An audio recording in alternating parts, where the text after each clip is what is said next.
ఆశ్వేజ పౌర్ణమి నాడు అంటే అక్టోబర్ 6వ తేదీన కౌముది లక్ష్మీ వ్రతం ప్రత్యేకంగా నిర్వహిస్తారు. ఈరోజు ఆ విశేషాలు తెలుసుకుందాం. Subscribe Chaganti multi Telugu. ఆశ్వేజ పౌర్ణమి నాడు కోజాగరి వ్రతం పేరిట లక్ష్మీ ఆరాధనను ప్రత్యేకంగా నిర్వహిస్తారు. కోజాగరి అంటే ఎవరు మేల్కొని ఉన్నారు అని అర్థం.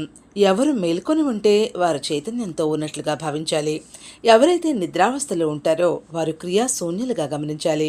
వ్రతంలో భాగంగా మహాలక్ష్మీదేవిని షోడశోపచారాలతో పూజించి నైవేద్యాలు సమర్పిస్తారు.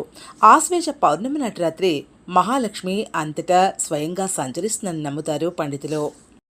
ఆ పర్యటనలో కో అంటే ఎవరు, జాగరంటే మెలుకుని ఉన్నారు అని గమనిస్తుందట ఆమె. అలా పరిశీలిస్తూ ఉంటుంది.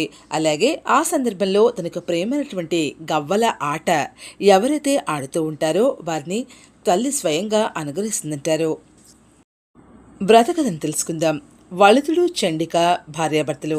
చండికకు ధనం పట్ల, స్వర్ణ ఆభరణాల పట్ల మక్కువ ఎక్కువగా ఉంటుండేది. వాటి కోసం భర్తని నిత్యం పోరుపడుతూ ఉండేదామె. ఆమె ధనకాంక్షను తీర్చడానికి వళుతుడు ఎన్నో ఇబ్బందులు పడుతూ ఉండేవాడు. ఒకసారి తన భార్యను వదిలి అరణ్య బాట పట్టాడు వళుతుడు. అక్కడ అటవీ ప్రాంతంలో 3 కన్యలు అతనికి పరిచయం అవుతారు. కోజాగరి పౌర్ణిమ సందర్భంగా గవ్వలాట ఆడదామని అడుగుతారు. 4 పున్నమి నాటి రాత్రి గవ్వలాడుతూ కాలక్షేపం చేస్తూ ఉండగా మహాలక్ష్మి లోక సంచారానికి వస్తుంది.